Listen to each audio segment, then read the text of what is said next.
The former government official Victor Gao is director of the China National Association of International Studies, and he's joining me now from Beijing.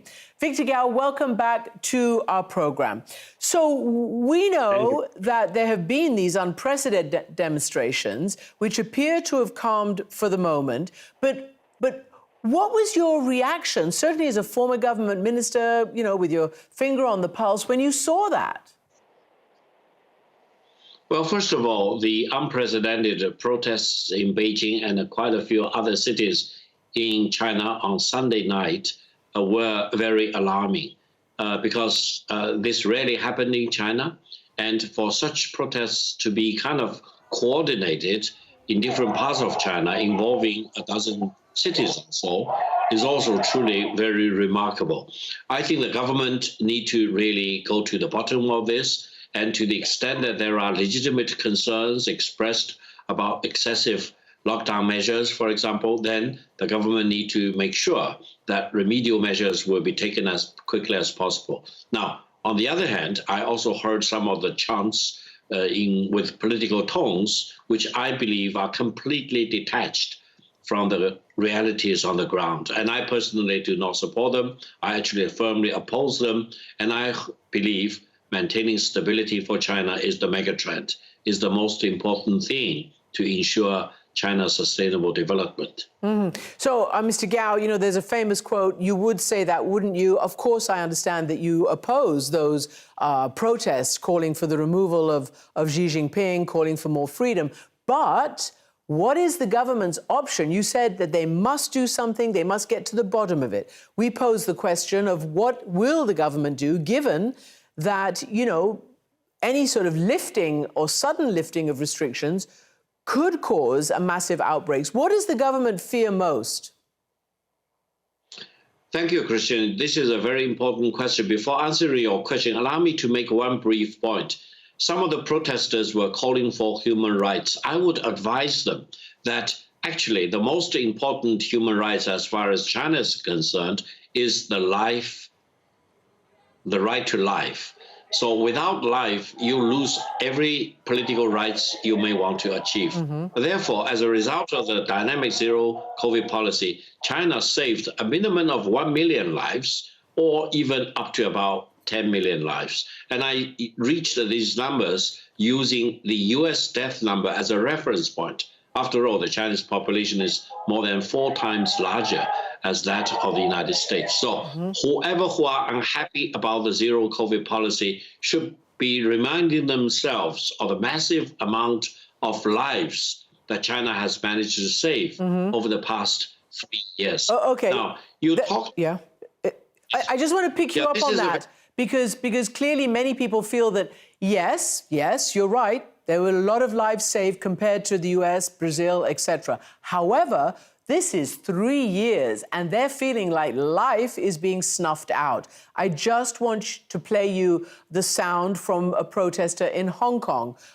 He's very concerned, you know, that he can't get back home. Here's what he said. I am a victim. Right? I cannot go home for many years, like 2 to 3 years, right? My parents were locked down for 3 months, and even relatives of my good friends, they suicide because of the lockdowns, right? And I know people die because of it, because of the side effects of this policy, right? I think everyone who has a sane mind should say something or do something to stop this unreasonable social measure. So, I mean, look, this all started, you heard what he said, suicides and unreasonable measures after 3 years. And remember, we're talking about 3 years now, and that fire in Urumqi is considered, and the videos seem to suggest that the firefighters could not reach the fire because of the COVID barriers that were outside. So if you were advising the government, what would you say? Well, first of all, China is right now in the middle of a transition from the original version of the anti-virus strategy, which really focused on minimizing deaths and infections, to a new paradigm, which need to pursue 2 goals. One still is minimizing deaths and infections. But on the other hand, equally important, if not more important, to achieve higher level of normalcy of life for the people and restoring economic activities to the normal course of activities. Both goals are very important. We try to pursue the first goal for the past 3 years. Now is the time to make that big transition into pursuing 2 goals. Now, in making this transition, it will involve a lot of uncertainty, many difficulties, and this is exactly the time when the whole nation in China need to be united rather than accusing each other, for example, or even try to bring in chaos or anarchy into China, which is the last thing that the majority of the people in China want. So I think we need to be very scientific.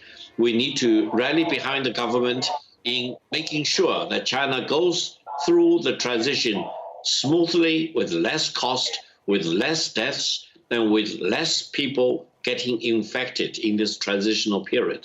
So then, Mr. Gao, you said scientific, addressing this scientifically. One of those, the main way, of course, would be by vaccines. Look, I'm just going to say it's generally assumed that the Chinese vaccine is not as good as the mRNA and the other stuff on the market elsewhere. Why would China not accept the vaccines that could actually help this phase 2, as you're talking about? And why has there been such a low uptake of vaccine, particularly amongst the elderly? Well, first of all, China was one of the first countries to successfully introduce vaccines at the very beginning of this pandemic. And China has ever since then cooperated fully with WHO and shared its vaccines with more than 100 countries in the world. Now, for international cooperation involving vaccine, I think it's a very important part of succeeding against this pandemic eventually. China's policy is interesting. It emphasizes on reciprocity. For example, between China and the United States, or between China and Great Britain, for example, we want to have reciprocity. That is, we mutually recognize each other's vaccines and we give mutual access to each other's population for using the vaccines on equal terms. If, for example, one country refuses to acknowledge the Chinese vaccines, refuses to allow Chinese vaccines to be introduced to that particular country, China will do the same. And in that sense, I hope cooperation will really be boosted between countries, among countries, especially between China and Western countries, because this is surely a good way to really arrive at great ultimate success of mankind against this pandemic. Oh, I'm hearing what you're saying, but as I just said, the Chinese vaccine is just not as good. It's just been shown to be not as good. Why would your government stand on that kind of weird pride while it is trying to save hundreds of millions of lives and open up? It needs a scientifically proven effective vaccine. Why would it say tit for tat in this case? You said the most important thing was life and then, the economy. Well, first of all, I don't think pride is a matter in this whole situation. China has developed its own unique proprietary vaccines. Cooperation with other countries to share other vaccines will be very helpful to China. I hope this will be done on a reciprocal basis. Okay. And on the other hand, also please keep in mind, the virus keeps changing and no vaccine is perfect. And even if you have 3 dosages, boosters after boosters, for example, you may still be prone to suffer from infections. So I think no country should really let down the guards. All of us need to keep improving our own vaccines and share information for international cooperation involving vaccines. I hope China is moving in the right direction, and the more international help there will be, the better I will be feeling myself and the happier I will be for the whole Chinese nation. All right. Victor Gao, thank you so much indeed for joining us tonight.